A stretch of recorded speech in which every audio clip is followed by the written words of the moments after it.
Most of us do not eat enough protein, as you can see from my previous example. And this is not for bulking up. You ain't gonna end up being no body beast bodybuilder. Drnina, the girl next door, beautiful brown baby doll. What is up, y'all? I hope you're doing well. And I have been sitting back and reminiscing and thinking about the first weight loss journey that I had, where I lost over 100 pounds about 20 years ago, and the parallels that I'm having with that journey now 20 years later, and some of the things that I'm having to add and take away. Now, this time is different. I just recently had a baby. My time is different. My workload is different. I'm a career woman. I'm always doing this, doing that. It's just a lot happening. I do know that some things had to change from when I was in my 20s. Now, don't get it twisted. Weight loss for me was always hard. It ain't never been easy. And I know people tell the stories of how they could cough and lose weight in their 20s. Baby, that wasn't true for me. Click like if you could relate. I had to work for every pound that was lost, okay? And the same applies now. But the difference is I had to think about all the things I need to stop doing, right? Because sometimes weight needs to be aligned with your spiritual, your mental, your physical. All those things need to be together in order for the weight loss to work. Also help with fixing those hormones and cortisol levels and getting myself all the way in check. And I want to hear from y'all too. What are some of the things you're doing right now on your journey? Also, make sure you check the links down below for some helpful things and items and freebies that can definitely help you on your journey. And over here, if you're wondering, we usually get some videos in several times a month about fitness, health, taking care of your hygiene, skincare, everything in between that's going to help you be your best. So go ahead and click that like if you're loving this and subscribe. Let's get into this video. I stopped eating too little and not focusing on my nutrition. Now, before you come for me, a caloric deficit is definitely needed for weight loss, but decreasing those calories too much could stop results. Hear me out.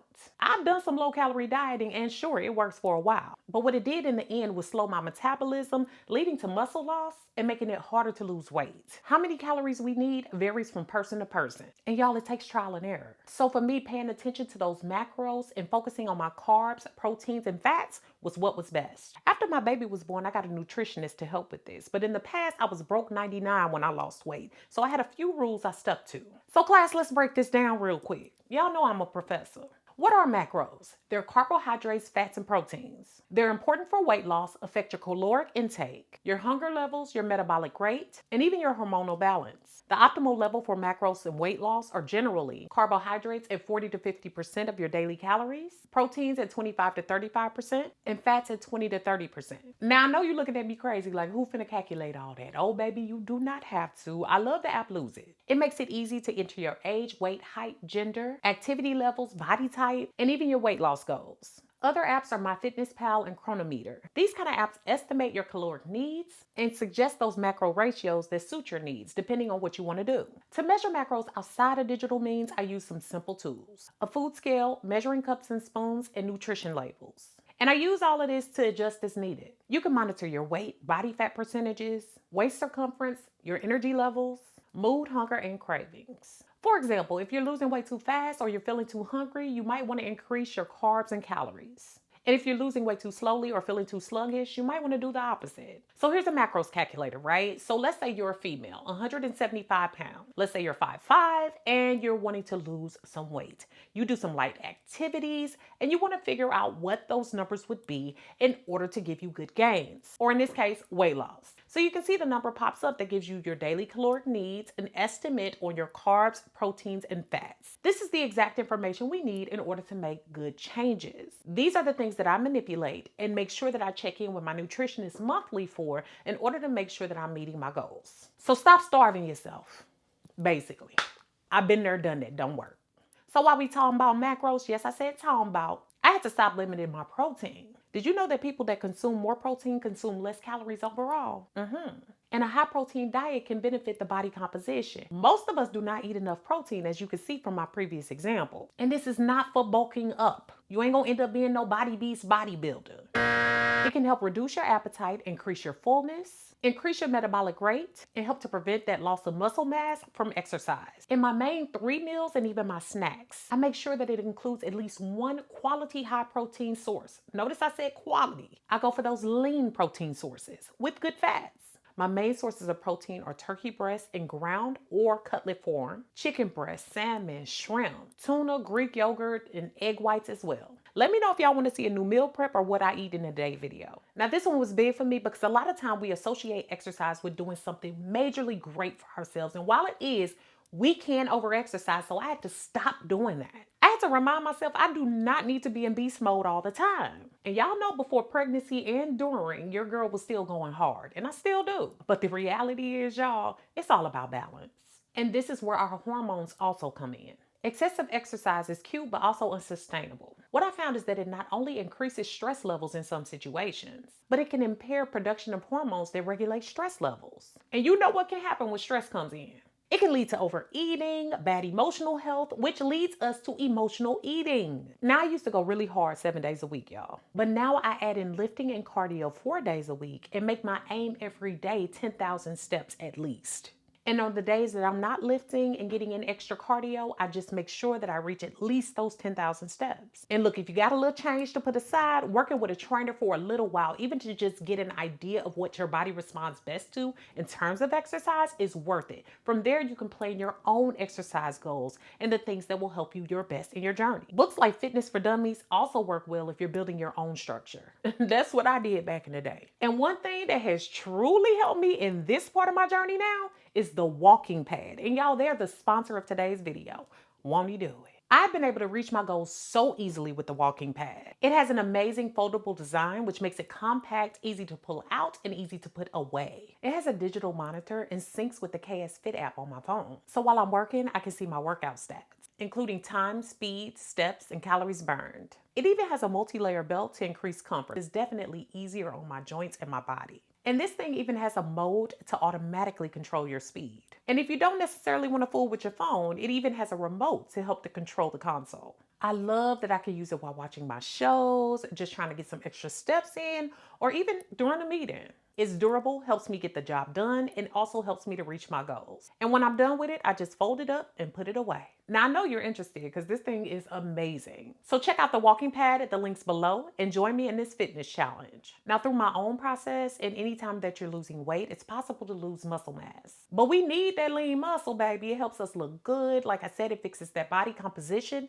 It helps you to show some definition and also give your body more form. And it also helps with burning calories throughout the day. So that muscle serves a lot of purposes. So I do a mix of cardiovascular and aerobic exercises as well as some lifting. And the strength training really keeps me leaning out. Let me know if y'all want to see an updated workout routine and what I'm doing these days. But my schedule pretty much looks like this. Monday and Tuesday, I'm doing a mix of cardiovascular and strength training. On Wednesday is usually a laid back day and I'm getting in my 10,000 steps. On Thursday and Friday, again, I'm repeating. I'm doing upper and lower body or full body as far as strength training and cardiovascular. Saturday and Sunday is kind of up for debate, but I'm definitely making sure I'm getting in that 10,000 to 15,000 steps so that I can maximize on my weekend. Another thing I stopped doing was forgetting to meal prep. I get it. Y'all want to be spontaneous, live your life, and do what you want to do. I do too. And to be real, nobody wants to eat the same thing over and over again. But unless you're a pro at constantly calculating your own macronutrients, like your carbs, proteins, and fats, while maintaining a caloric deficit, meal prepping is the way to go.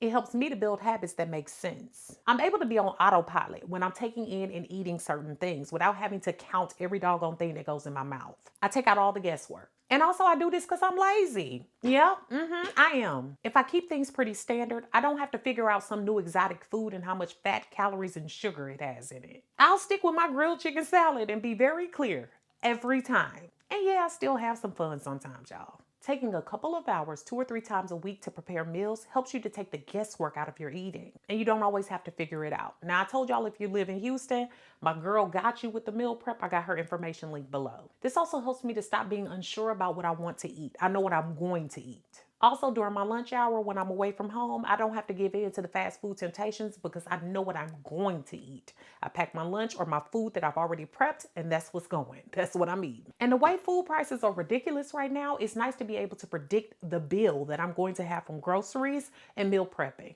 instead of having to go up and down with buying and purchasing foods that aren't good for me or serving no purpose. I also stopped eating all dang day or too frequently. Now, there's been some old, outdated information that it's best to eat all day long, but what happens for some of us is we're not counting what we're eating all day long. Now, I know the power of fasting, and I know that it's the way that I lived before getting pregnant. And I'm not gonna lie, while I was pregnant, I took advantage of needing to eat all the time. So I had to unlearn those habits. And this was true for starting my breastfeeding journey too. Let me know if y'all want to hear more about that journey. But y'all, I've slowly moved back into my intermittent fasting ways. When we eat all day long, our digestive systems do not get a break. Constant snacking made me lose track of what I was actually eating and taking in a day. And I would forget some of those things and forget documenting them as well. And just because you forgot you ate it, don't mean the calories don't count. So by having my 8-hour eating window between 12 to 8 and then fasting the other 16 hours, I see major results. I'm also seeing my hormones get back in check. I find that I'm burning more fat, and y'all ask about my cravings, and those are getting back in check too.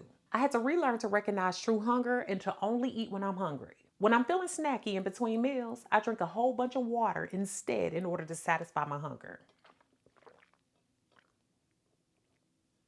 The same can be said about portion sizes. I measure my food, y'all. I measure it. Many people think they know how much food they're actually taking in, but research has shown that they're actually taking in twice the amount of calories that they estimate. The same can be said about portion sizes.